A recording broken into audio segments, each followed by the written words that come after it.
他偷的这些零件儿，回到家里都可以组成一台油印机了。他反其道而行之，他就是要在家里面印刷21条副本。那我立刻去抓他。现在抓有什么用啊？得等到他印的时候，人赃并获。那什么时候开始印呢？我估摸着，也就这1、2天吧。大人，一切都已准备就绪，按计划，今晚印完21条，明天一早，全北平就都知道真相。你的伤还没有好，今晚的任务我看就交给舒文吧。他办事哪有我牢靠啊？老胡，你别逞强啊！今晚的任务你也知道有多危险。你一出手啊，这全天下人都知道蔡将军和这事儿有关了。可你身上的伤，大人，您就别担心了，我老胡这身本事，想逃我还逃不了吗？光有你还不行，舒文，把这封信交给尤克定。是。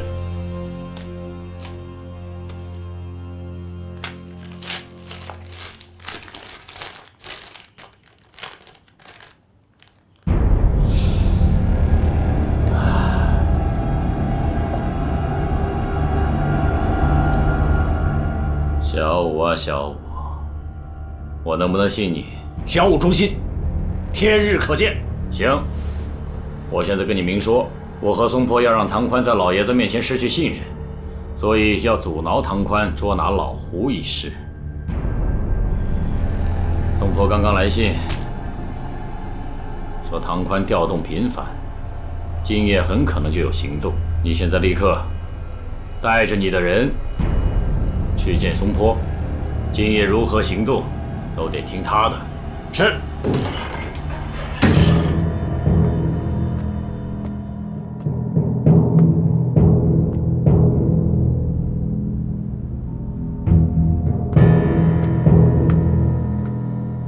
蔡将军，没想到天津一战，你真正的目的是为了21条副本，连我都蒙在鼓里了。如果那个时候让你知道21条，你会选择交到我的手上吗？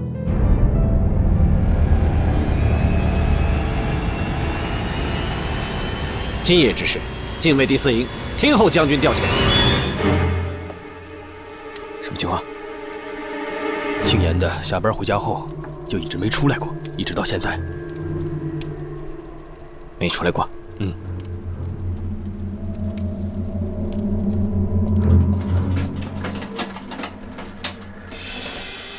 什么声音？好像是油印机的声音。终于行动了。走，士兵把带。按老规矩，全体便装，不许声张。是。对了，张王庭呢？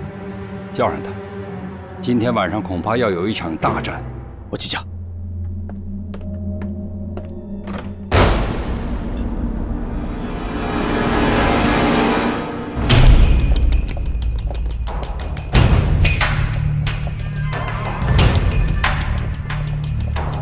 来，到了。就这。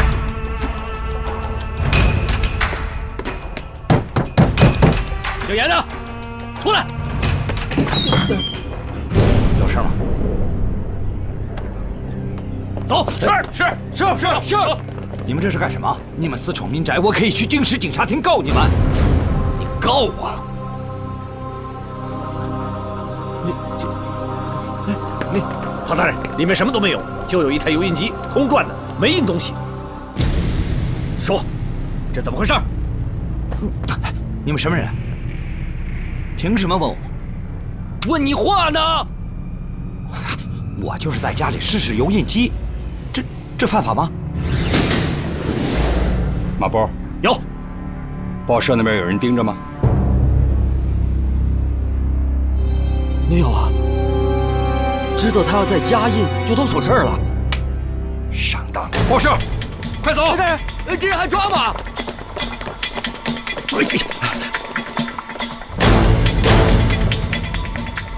是把我们的注意力吸引到严主编那儿，然后再让那个严主编，搞出声音来。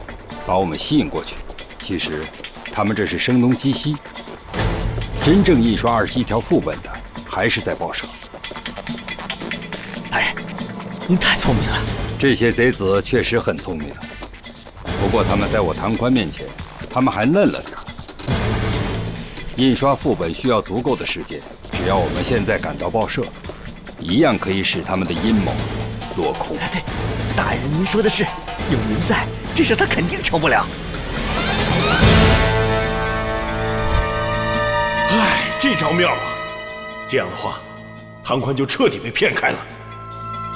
估计等他发现这一切，21条都印完了。不行，以唐宽的精明，这第2步骗局，他立刻就能看穿的。他只要及时赶到报社，21条还是印不出来呀。他有这么聪明吗？永远不要小看自己的敌人呐。那怎么办呢？老胡啊，所谓虚虚实实，只是在用兵者一念之间。等唐宽的人离开严家，赶往报社的时候，咱们就把计划再变回第1步，让唐宽以为严主编在偷纸，偷印刷都是骗局之事。其实真正的印刷副本还是要回到严主编家。此时最关键的一步就是不能让唐宽这么快到报社。当他发现报社内空无一人，一定能发现自己已经上当受骗。我们要做的就是尽量阻挠唐宽赶到报社的时间。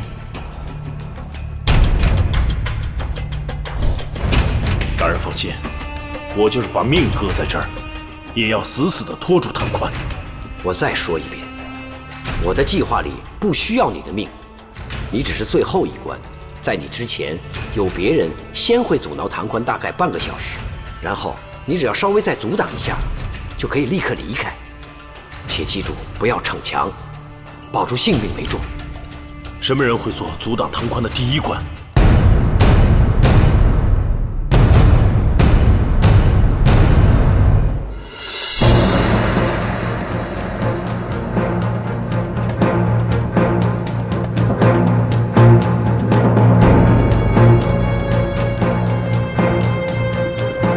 齐小虎。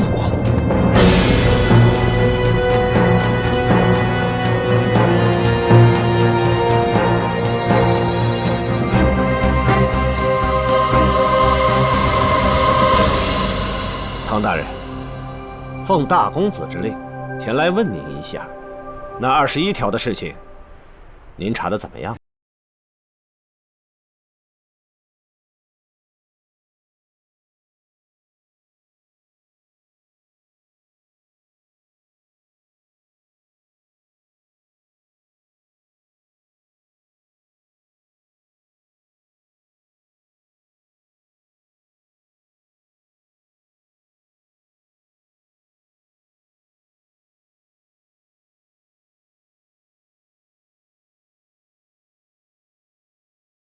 为第4营得令，今夜一定拦住唐宽。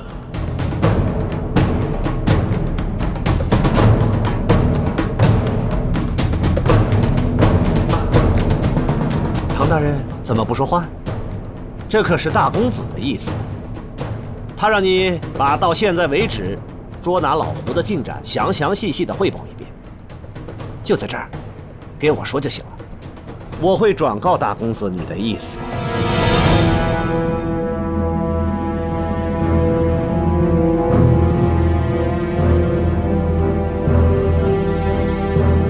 唐大人怎么不说话？大公子的话你也不听了？马波，是。第1队是。唐宽，站住！唐宽，你给我站住！唐宽，唐宽，你给我站住！唐宽。秦小虎，唐大人早就料到这边会有意外，你不是要聊吗？咱俩就一起聊呗。大人，都准备好了，咱们可以去严主编家了。今天晚上的事不一定会一帆风顺。您的意思是？这几天齐小武他们一直盯着我们，这批人的势力不可小视。们今晚会出手。防患于未然，如果齐小五出现，你就带第一队拦住他们，不能让他们拖住我的脚步。请大人放心，他们万一要是硬闯呢？一切后果我来负责。是。你给我让开！信不信我一枪打死你？齐小五，这事儿闹大了，你自己也下不了台啊！不要和唐宽火拼，不然谁都保不住你们。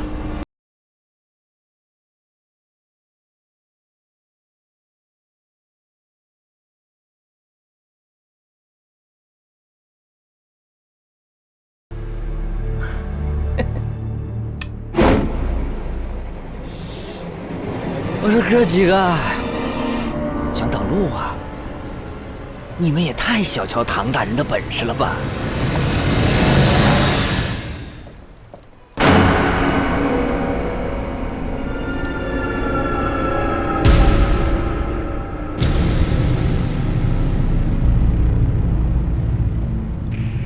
老胡。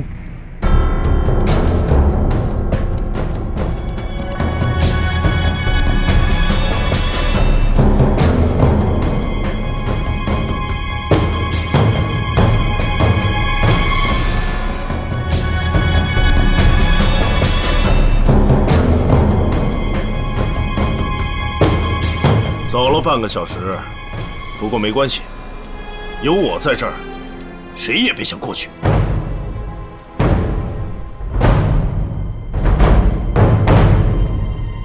过了这条巷子，就是报社。看来，你和齐小五还是有勾结啊。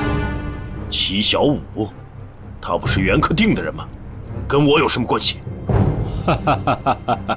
我不管你承认不承认，老胡啊，你能干出这么大的事情，而且今天晚上又有这样的布置，我佩服你。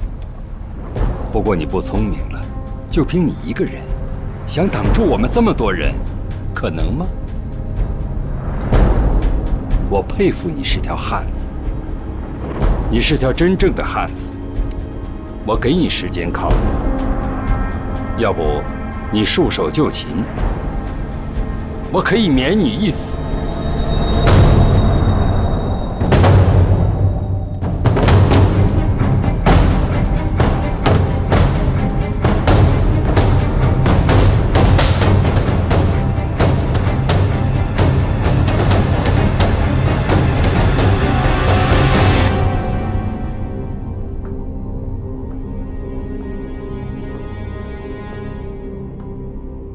大人，过了今天晚上，21条啊，就天下皆知了。您就放心吧。舒文，哑巴刘呢？他我已经按照你的吩咐，去药铺抓的药，放在茶里边给哑巴刘喝了。您现在就是用鞭子抽他，他都醒不过来。来，坐下。我担心的是老胡啊。您放宽心，齐小五那边第一关时间应该就差不多了。老胡只要稍微挡一下，他就可以走了。您的计划这么周密，老胡不会有事儿的。我担心的就是这个。什么？我的计划最大的漏洞就是太周密了。周密又怎么了？一环扣一环，每一步都计算好了。这样的计划，用兵者其实都不喜欢。为什么？因为没有周转的余地啊！哪怕只要出了一个岔子，整个计划就全乱了。这哪会出岔子呀？我说老胡啊，时间到了，考虑好了吗？要过去可以，从我身上踩着走。你真以为我不敢杀你？唐宽，你有没有想过，就凭我一个人，怎么有能力杀大江城？你背后有人？好，可以。你只要说出你背后指使你的人是谁，我同样可以免你无罪。我的底子，你应该知道。习武出身，别的都不懂，但只有一点：要想我服，就得面对面打倒我。意思啊？想要我说出是谁在指使，可以。这条路上，你必须要用拳脚打败我，否则的话，我不会说。当然，如果你手底下没人敢上来，那就请尽管开枪。爷在这儿站着，退一步就不是好汉。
关重大，只能赢。记着，我要活的。是。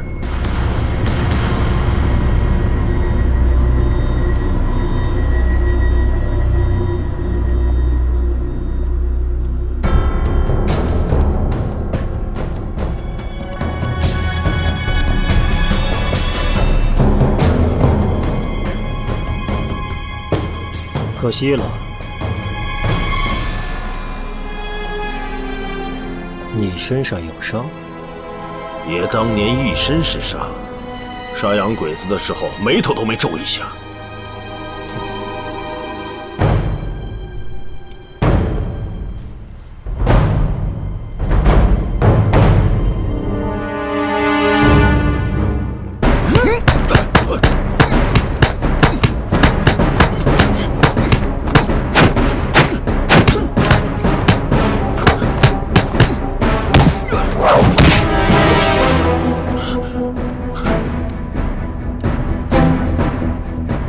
八极拳，果然名不虚传呢。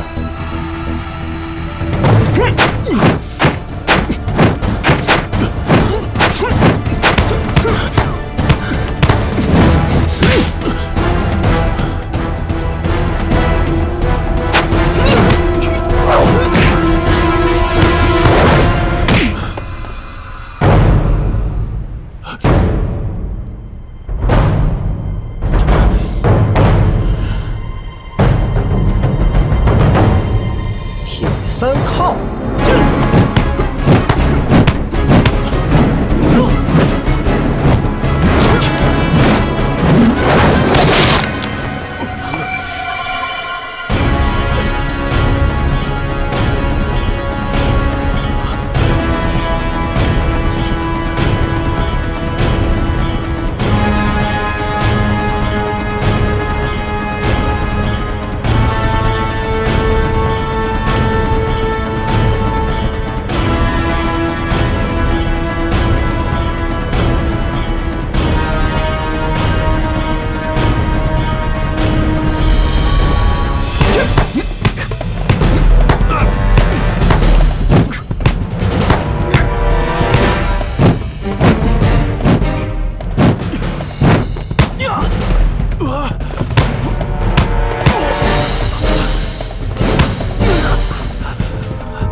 战，你必败无疑。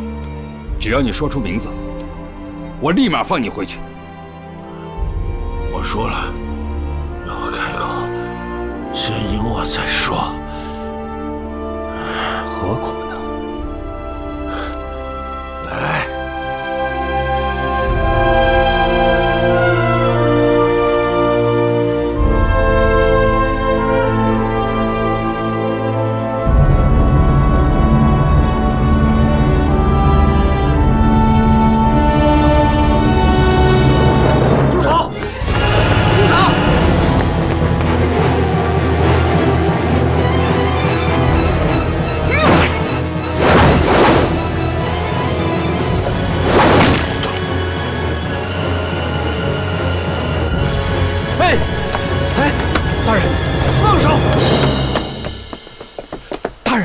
给我留活口吗？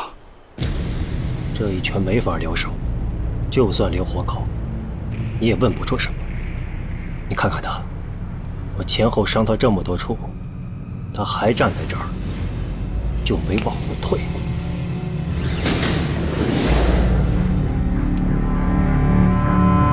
是条汉子。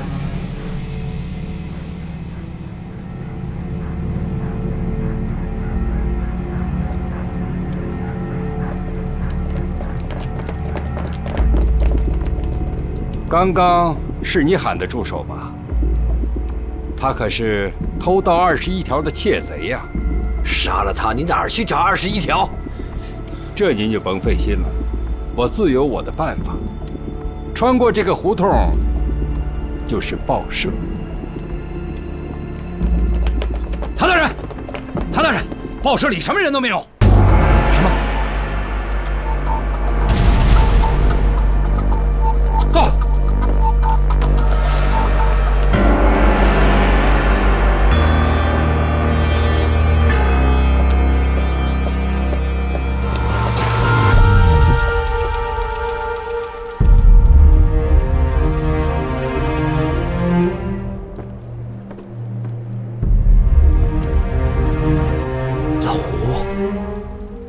做到了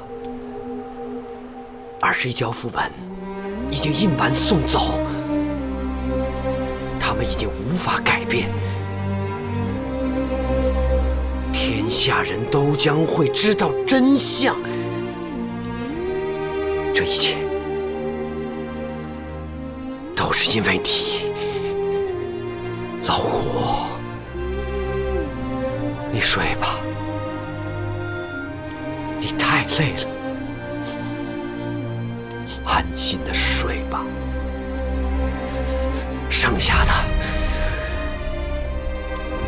由我们。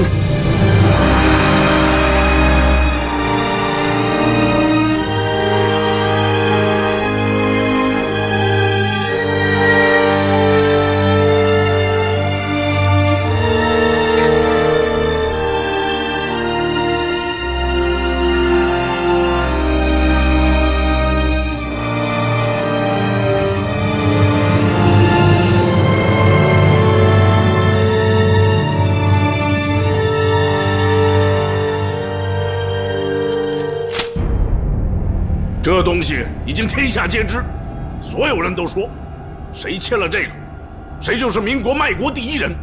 我这就去查。查什么？谁说我抓谁，我就杀谁。你杀得了全天下吗？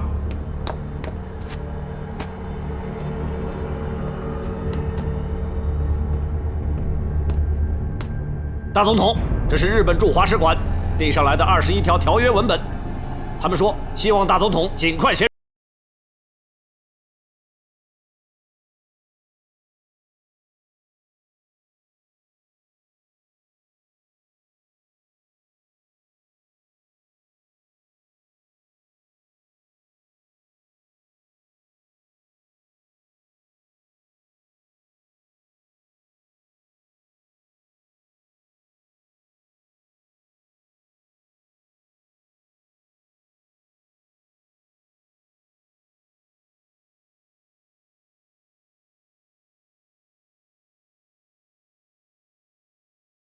你的手下纪晓武想阻挠唐三儿，有这事儿吧？是啊。我就是想让小五问问唐三21条的进展情况。在大事面前，我最讨厌有人骗我。换了第二个人一句谎话，他就没机会了。云台，你是我亲儿子，我给你3次机会。我问你，那天晚上是你让小五去阻挠唐三的，是不是？我说了，我就是想问问唐三调查的细节，我这是想帮您。2，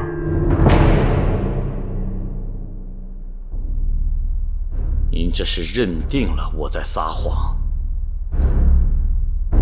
如果数到3，您会怎么样？杀了我？别是啊，我认真的。好，我承认，是我阻拦唐三的。我就是要把21条全部公开，知道的人越多越好。为什么？为了您。日本人为什么要让我们偷偷摸摸签这21条？因为他们在怕国际舆论，怕民怨沸腾。既然如此，不如咱们就把这全公开了。老爷子，现在全国都愤怒了，是个千载难逢的机会，给你最好的理由可以拒绝签这21条。再拖一段时间，让英国、美国都知道这个不平等条约的时候，从中调停，到时候就能不费一兵一卒收回青岛，何乐而不为？既然有那么多好处，你为什么要瞒着我呀？云台呀，我太了解你了。说到心眼儿，你有；说到大局嘛，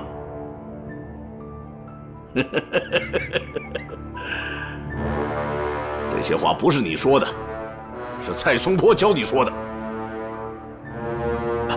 这不重要的，重要的是，现在确实对您拒绝签署21条有利呀。哦，一片孝心呐！原来你对我这么好，这片孝心我心领了。下去！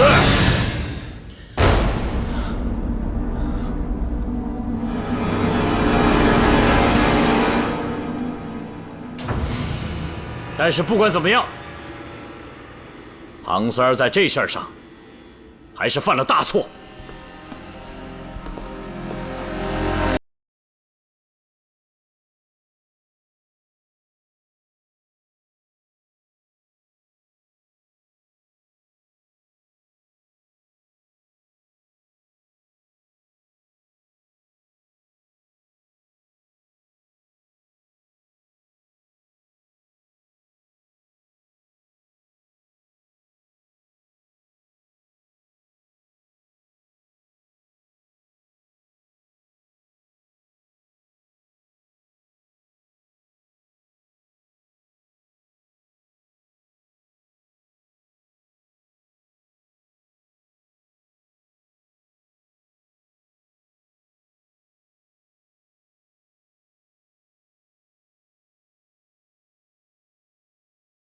这，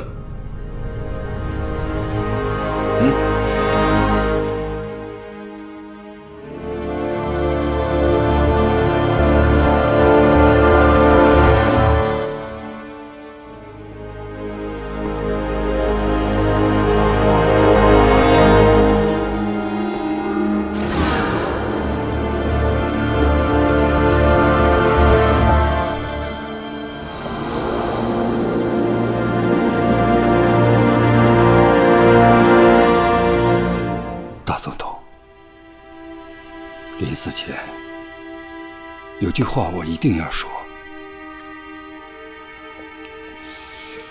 我一直觉得老胡，他一定有人指使。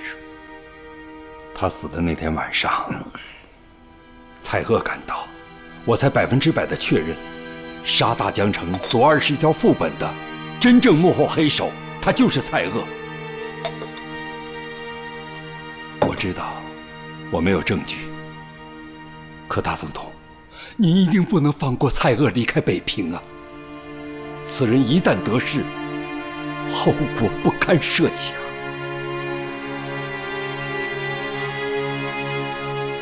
说完了。说完了就上路吧。说完了。我死以后，大都督，你一定多加小心，保重自己。三儿不能陪你。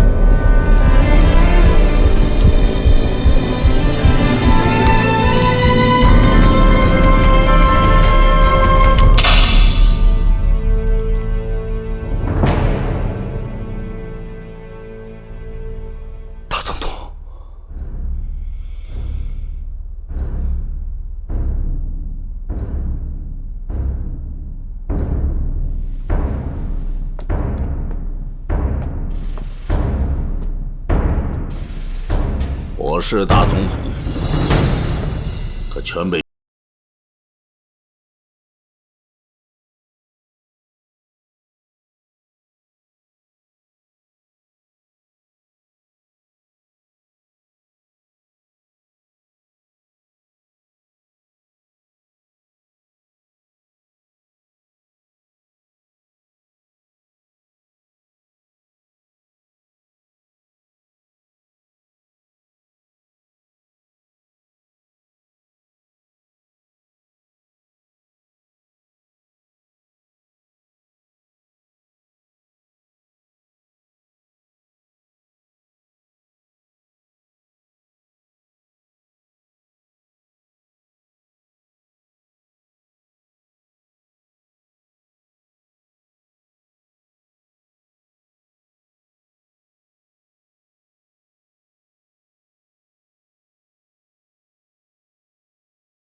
走，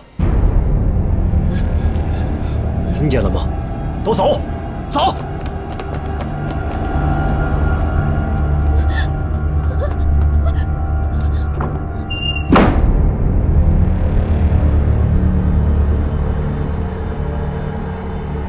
来吧，大哥，你从小不是我的对手，那你就连我一块儿打死。怎么了？不出手？好，我来。呀！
大哥，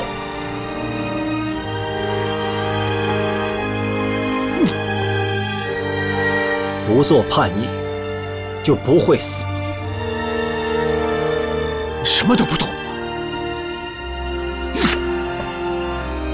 我不杀不还手的人，但是你记住了，早晚有一天，我们会针锋相对的。老胡这笔账，到时候再跟你算。大哥，为什么要针锋相对？因为我们选的路不同。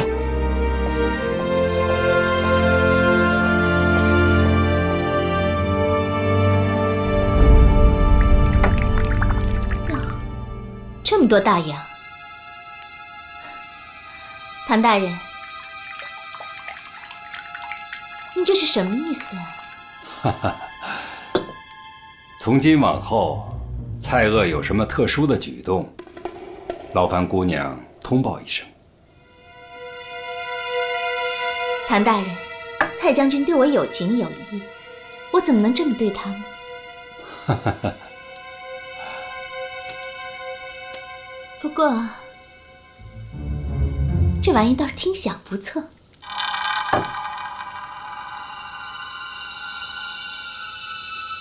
这事儿要是让蔡将军知道了怎么办？你不说，我不说，谁还能知道？有了消息怎么告诉你？知道了什么消息？在云集班门口有个卖糖葫芦的，写下来，交给他，我就能拿到了。有消息，还有想听？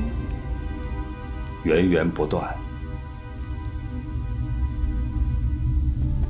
成。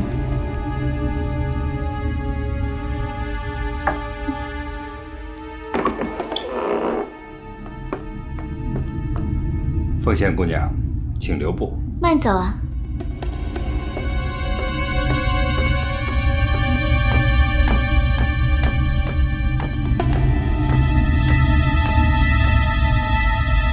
怎么了？蔡将军是好人，你怎么能为这些钱出卖他呢？进来。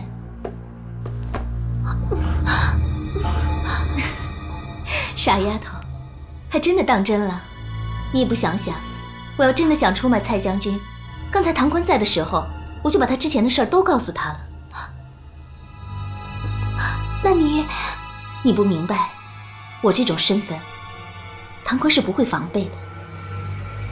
可我收了他这些钱，我以后能帮蔡将军的忙就更多了。原来是这样啊！我就知道小姐不是那样的人。也不对呀，您帮着蔡将军，万一被那姓唐的发现，那你岂不是很危险？灵儿，老胡死了。什么？老胡？他死了？蔡将军现在身边的人越来越少了。知道为什么那么多人愿意为他死吗？为什么？等你懂得“士为知己者死”这句话，你就全明白了。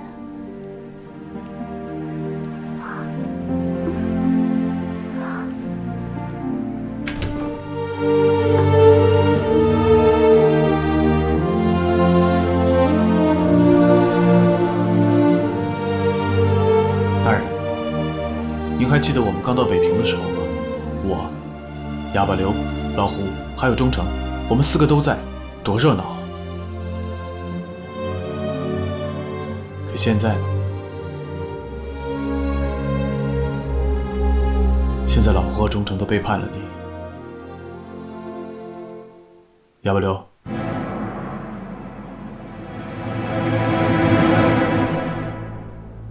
所有的叛徒都该死，你说对吧？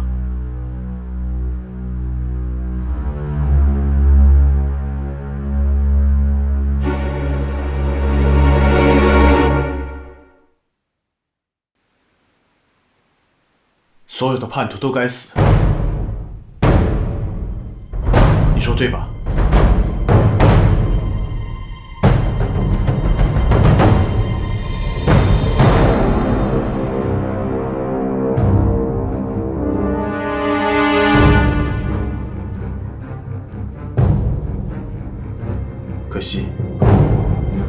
到最后也没有问老胡叫什么名字。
宋坡啊，你想哭就哭出来，想喊就喊出来吧。我把门窗都关上了，别人听不见。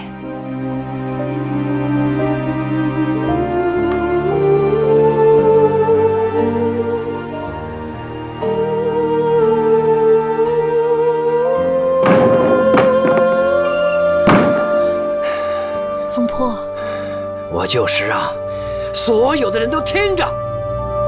有些声音要让他们一直听着，就算捂上耳朵也躲不开。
蔡将军，您的喉疾还没有好啊？是来抓我的吗？蔡兄真会开玩笑。如果能亲手抓住蔡将军，那将是我唐宽毕生的荣耀。不过今天不是。哦。大总统特地让我传达一下，请您写一份在当今形势下攻略青岛、赶走日军的详细计划书。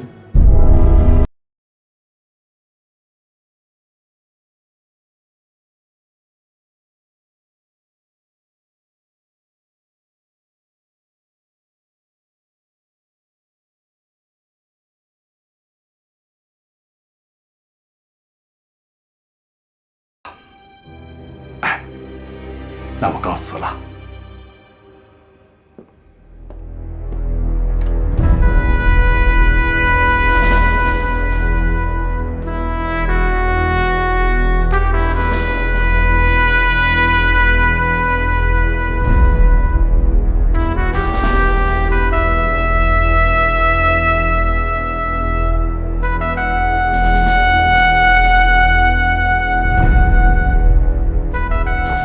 吃药了，宋婆。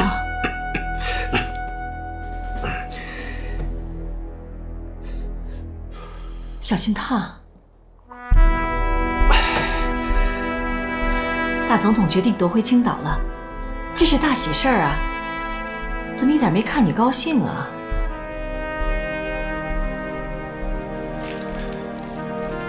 这份计划书，我不是写给袁世凯的。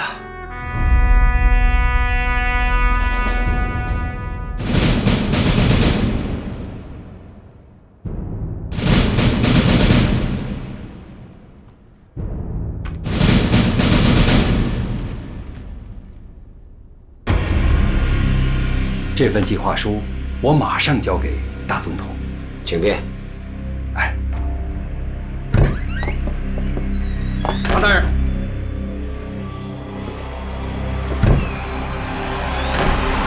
老师来了。听说您连夜赶制了一份收复青岛的军事计划书，大总统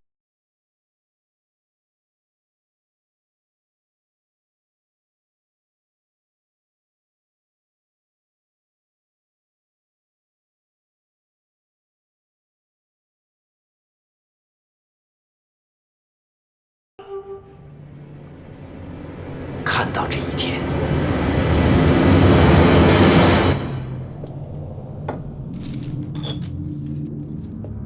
宋婆这份计划书写得用心，从兵力调动到后勤配备，从战略方针到具体战术，每个步骤、每个细节都考虑到了，是件好东西。大总统，那您还是打算用武力夺回青岛？这仗胜算太低，打不得。那蔡将军这份计划书，这不是一份计划书，这是个态度。态度？什么态度？给国人看的态度。大总统是要告诉所有人，他在考虑反攻，他不是卖国贼，同时也是给日方看的态度。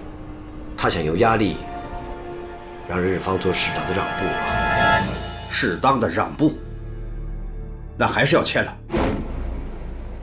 英美不调停，这21条肯定会签，区别就是大总统能拖多久啊？这么不公平的事，那些大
这份计划书只是给日方一个提醒，别做得太过了。它的作用已经结束了。大总统，那您还是打算签21条？再拖几个月，等风头平息了再签吧。这值得吗？日方已经确认会为中国改变国体提供一切帮助。君主立宪。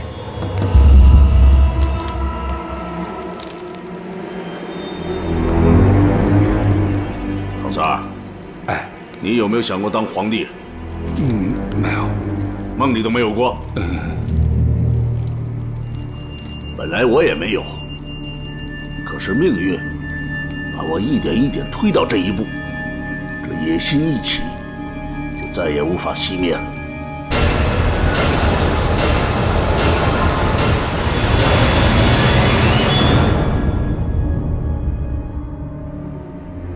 老师，既然你已经知道这份计划书，写了也是白写，又何苦费尽心血连夜赶出呢？这不是写给袁世凯的，这是写给那些离开的勇士，写给我自己的。无论结局如何，我问心无愧。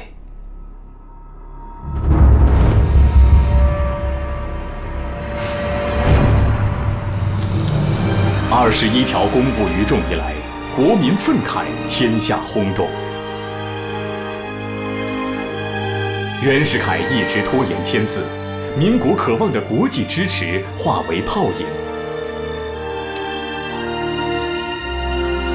日本政府向中国发布最后通牒，限期内必须答复。在全国的反日呼声中，民国大总统袁世凯接受21条中1至4号要求，并完成签字。此日被定为国耻日。还我军港，打倒日本帝国主义，打倒袁世凯！还我军港，打倒日本帝国主义，打倒袁世凯！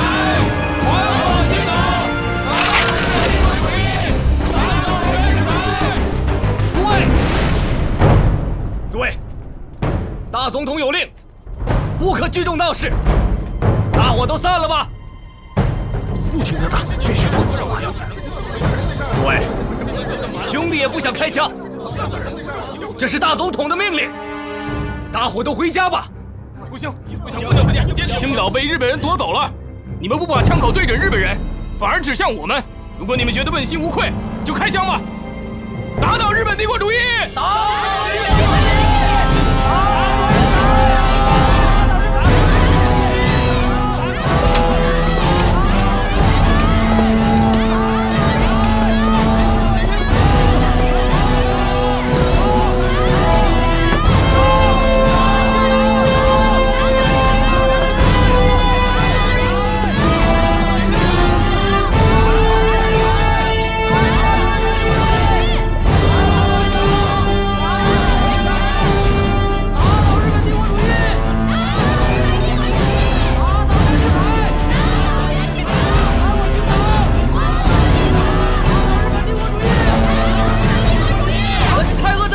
袁世凯的总统，外国贼，拿他！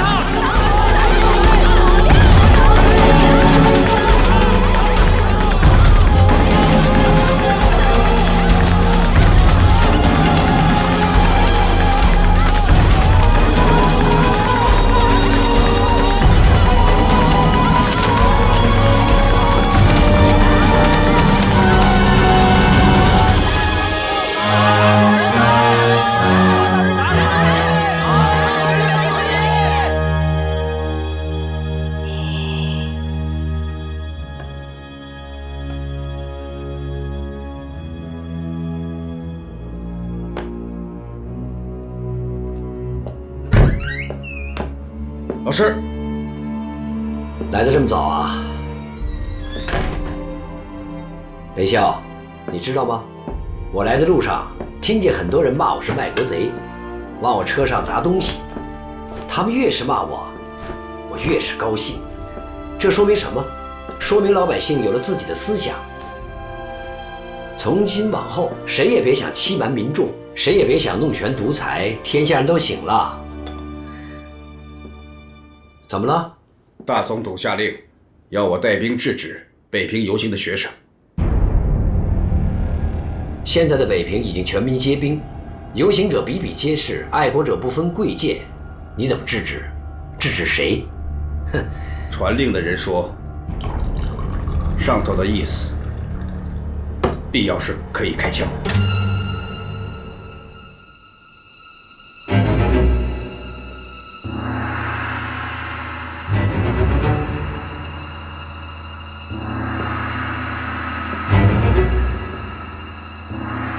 那你什么时候带队出发？袁世凯践踏民意，拆毁共和，我现在真的相信，他要称帝。这样的军人，我没有脸再做。老师，我已经离开陆军部，连夜离开北平，我是来跟您道别的。您多保重。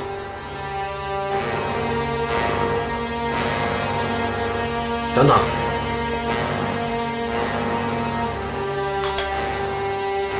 你要去哪里啊？我也不知道。你真的不愿意当兵了吗？当兵不能保家卫国，还要对自己的百姓和学生开枪，这个兵不当也罢。如果是另外一身军装呢？您的意思是？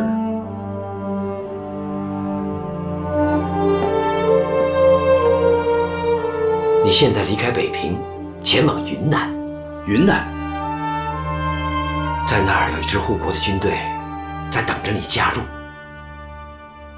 是您的部队？去吧，看看这一路，看看天下的怒火，很快一切将会改变。您不跟我一块去吗，老师？我会去的，但不是现在。赶紧走吧，小心。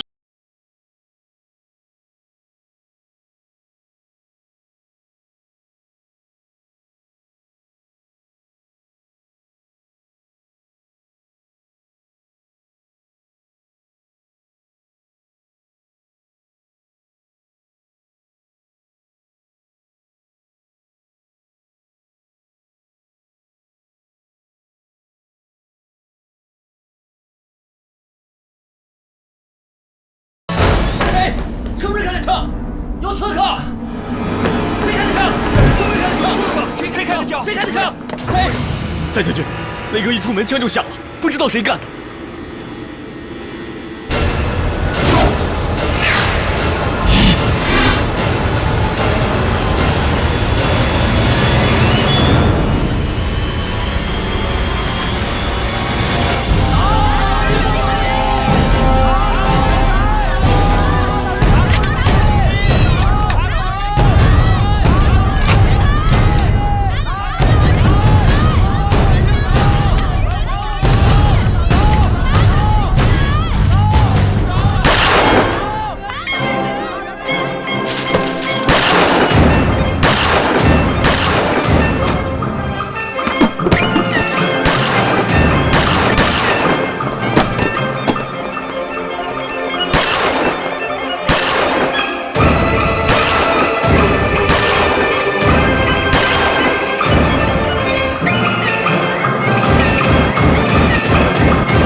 舒文，大人，怎么了？最近的事儿都听说了吗？我听说了，不知道哪儿来的枪手，杀了好些游行的学生。现在北平啊是一片混乱。还有人在游行吗？啊，有啊，死了一个又补上一个。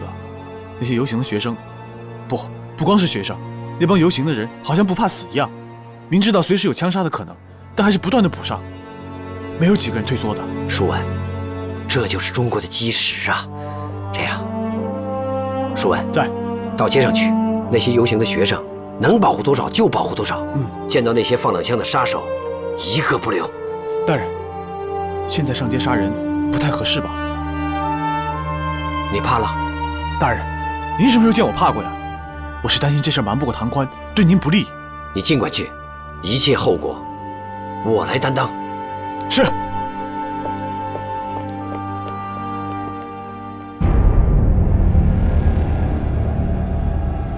都听到了？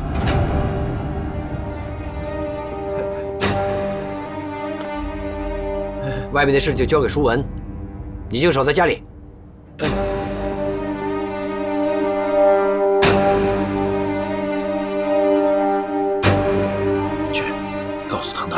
蔡锷让李叔父去杀那些枪手了。是。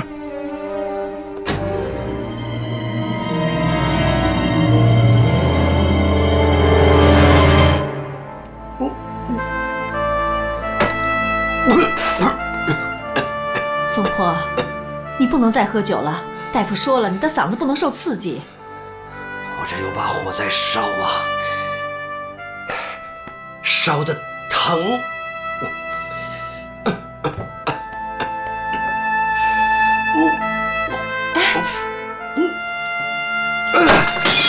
宋坡，袁世凯居然昏聩至此！你到底是怎么了？现在北平城里到处都在暗杀那些游行的学生领袖和对大总统失望的军人。还记得那个雷霄吗？多好的军人呐，未来无可限量。只不过受不了袁世凯的卖国举动，想要离开北平，就在陆军部里编一部门口，一枪就一枪。袁世凯已经肆无忌惮了，他也不想想，这是陆军部，除了唐宽的人，哪个杀手能进得来？那舒文出去不会有事儿吧？舒文一身本事，不要紧。那你呢？你派舒文出去，那也瞒不住唐宽呢。我就是要让他知道，我让他明白，这北平城由不得他为所欲为。那他翻脸怎么办？他敢！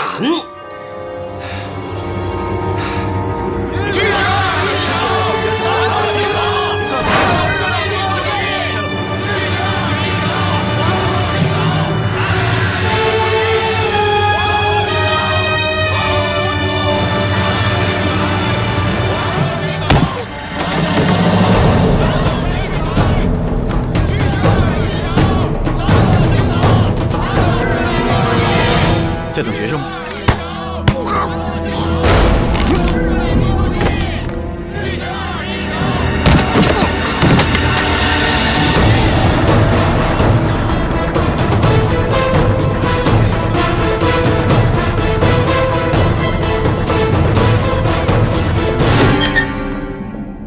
大人，来啊！叫他进来。是。有请蔡将军。哟，蔡，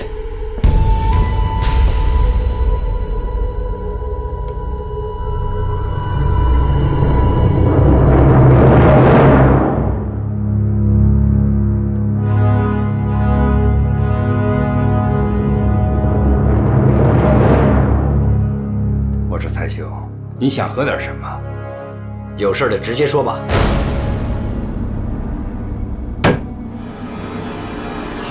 痛快，那咱们今天就开门见山。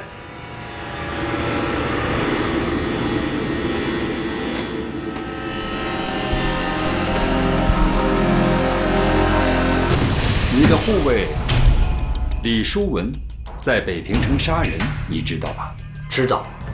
是谁让他杀的？我。他可是杀了好几个人呢。那很好。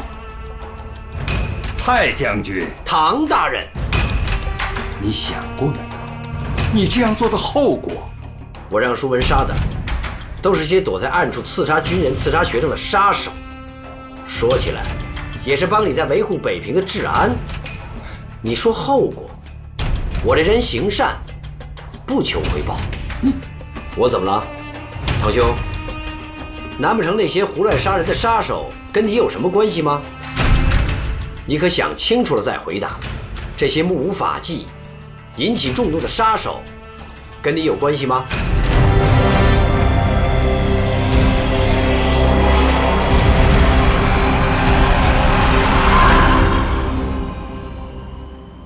没有。我替你出手诛杀这些杀手，有错吗？没错。那你特地请我来是为了什么呢？我是专程感谢蔡将军为我拔刀相助啊！我说了，我行善，不求回报。蔡将军，这件事情是由我来负责，我想请蔡将军叫李叔文回去吧。你负责？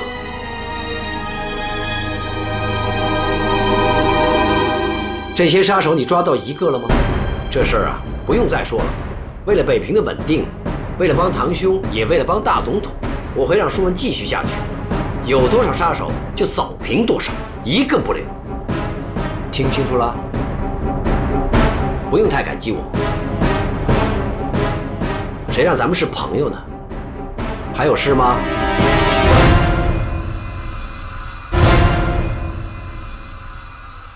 马波，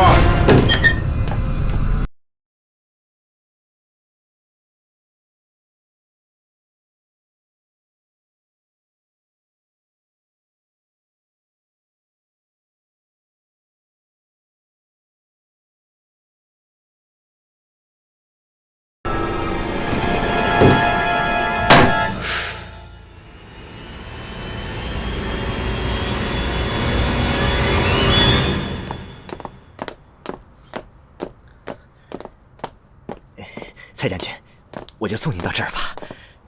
马波，咱们不是朋友吗？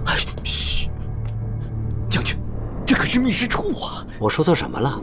咱们不是朋友吗？是。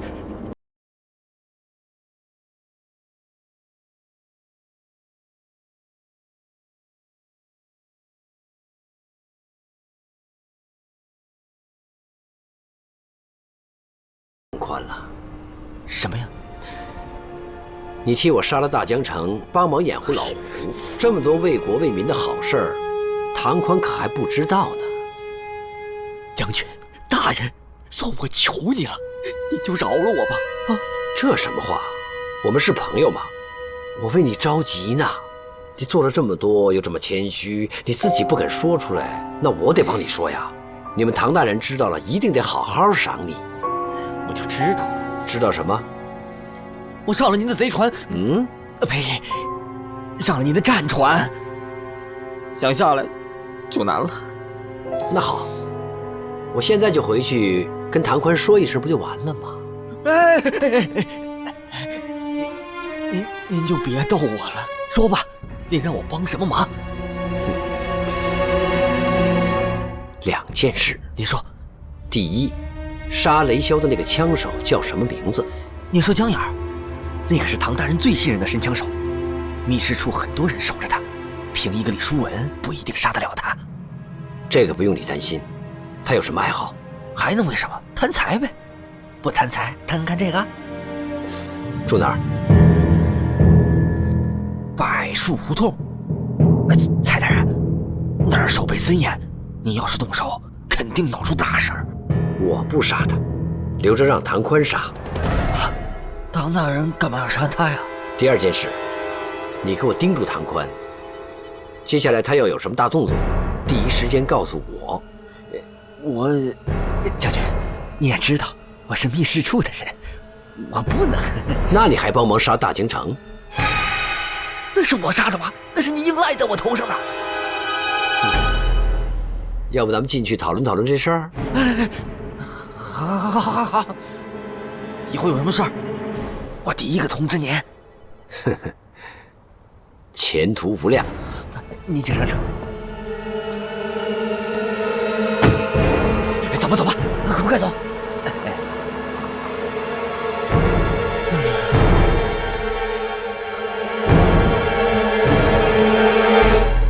他还说什么了？他说有多少杀多少，一个不留。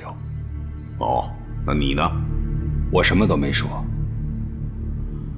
这就对了，咱们派人杀人没问题，但就是不能承认是我们下的手。我觉得蔡锷明明知道是我密室处干的，他故意这样说给我听的。哎，政治就是这样，所有人都知道，所有人都不会说穿。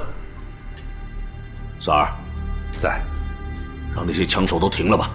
是，大总统，您是不是觉得咱们杀的人太多了？杀的人多？我这一路走过来，尸山血海，这点人算多呀？那这种零打小闹的没意思，一个个来都不怕呀。你说这事儿怪不怪？这些草民一个个连死都不怕了，那怎么办？那就多死点儿。哦，大总统的意思是屠杀？那也太过了。啊，这么着吧，他们最近一直不是在开什么爱国集会吗？您是说找一个集会的下手？好，唐三儿马上就办，看看有没有集会的，再也不会泄露我的身份了。那去忙吧。是。你说什么？这些暗杀的枪手背后大有来头。这些事儿谁都知道，一连串的暗杀肯定是有组织的杀手。是，我联系到了一个。你没杀他？没有。这个杀手说，只要我们给得起钱，他愿意把幕后指使的人告诉我们。最关键的是，他愿意把这个幕后指使的人告诉全天下。还有这种事儿？是。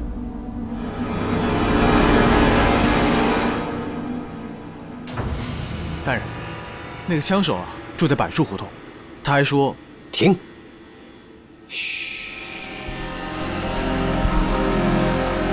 大人，他要的价钱可不低啊！大人，您怎么看？再多的钱也值。他叫什么名字？他姓姜，叫……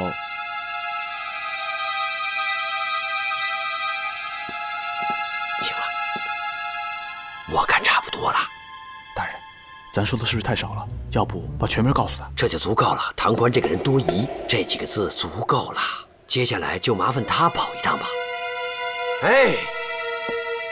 真是，舒文在。这事大了，进来说。是。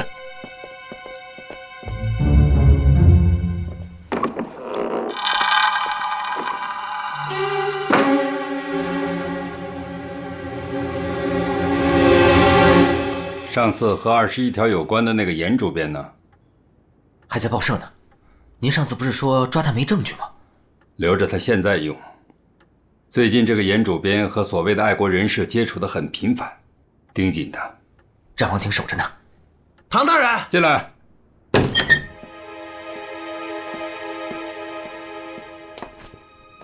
唐大人，你先出去吧。是。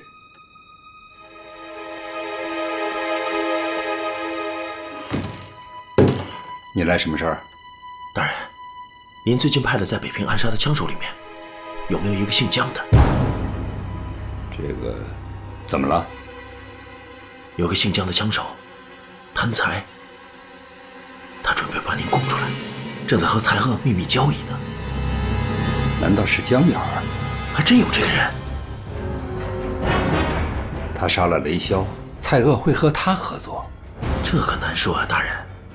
姜眼儿虽然贪财，可胆子不至于那么大。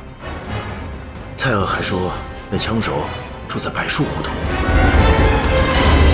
你说什么？他说那人住在柏树胡同。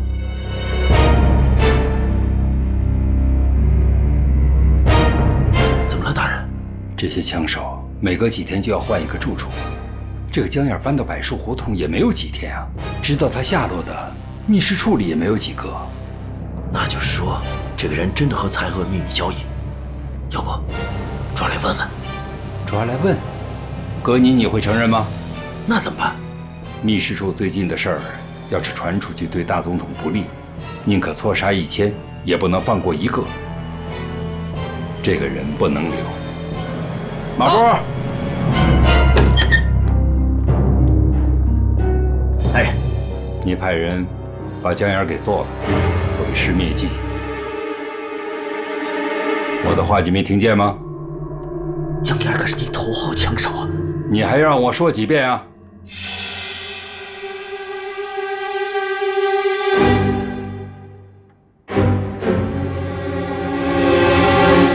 蔡将军，我算真服您了。那姜眼真被唐大人给下令杀了，您是怎么办到的？你真想知道啊？不，我知道的越少越好。您什么都别告诉我。你找我就为了这事儿啊？不是，您不是让我告诉您唐大人接下来的行动吗？大总统的密令，要找个爱国聚会来一次大动作，杀鸡儆猴，让那些人以后不敢再聚会了。他要对哪个聚会下手？还在找线索呢，没定呢。盯紧喽，一有消息立刻通知我。明白。那我先告退了。马波，你就这么进来找我，不怕唐大人知道？嗨，守您这儿的都是我的手下，全调开了，没人知道我来这儿。再说了，那谁还不是在唐大人那儿吗？一时也回不来。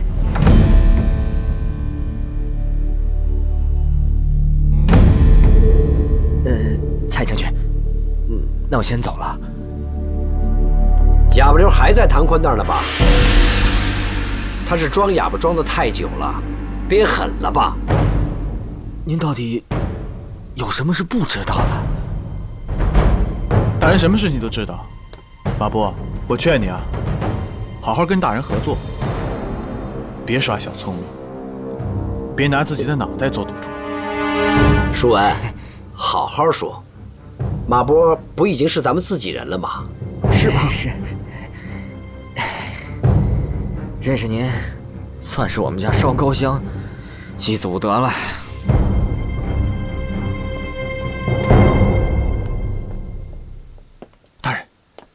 大人，成功了！临借唐宽之手，替雷霄报仇了。大人，怎么了？他们要对聚会下手，这是大屠杀。舒文，养足了精神，这2天有咱们忙的了。是。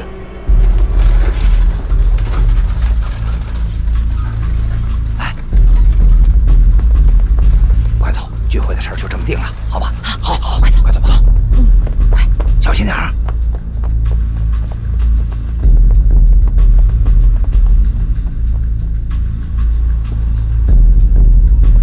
李晨，快走，可能有人跟踪我们。别看，快走。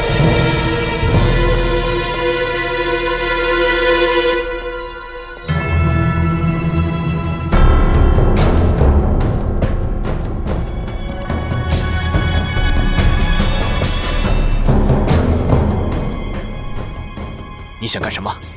看不出来吗？杀人！王老师，别怕。铁山，你快走，我打针。你朋友都走了，你怎么不跑啊？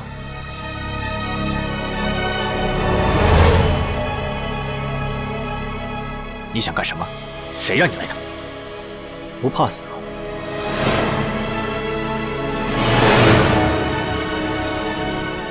不怕死的，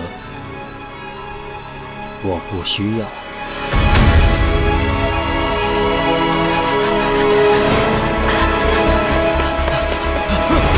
别杀我！不要杀我！不要杀我！我把钱给你！不要杀我！我把钱都给你！说，你们在岩主编家都讨论什么了？您到底是什么人？回答问题。不能说，这个不能说。现在再回答一遍。全都说了。说了，这些人不怕死的事多，但总有胆小的人混在里面。那个严主编怎么样？最近确实有件大事情。哦，这2天。严主编要和各路反动人士领袖碰头，是反对大总统的聚会。领袖？没错。到时北平各处闹得最凶的几个都会出现。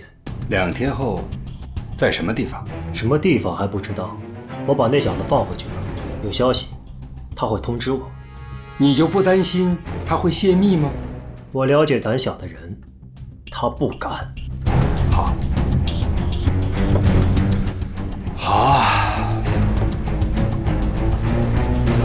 那就等确切地址拿到以后，2天后，我要让北平城血流成河。大人，大人，马博密报，必须出2天以后全体出动，绞杀北平各处反袁人士。舒文，有，一定要阻止这件事儿。我们还有2天的时间。谭官的秘书处在北平有无数人手，而我只有你，这一仗只能赢，不能输。是。严主编，严主编，来，来，你是严主编，你们的集会必须取消。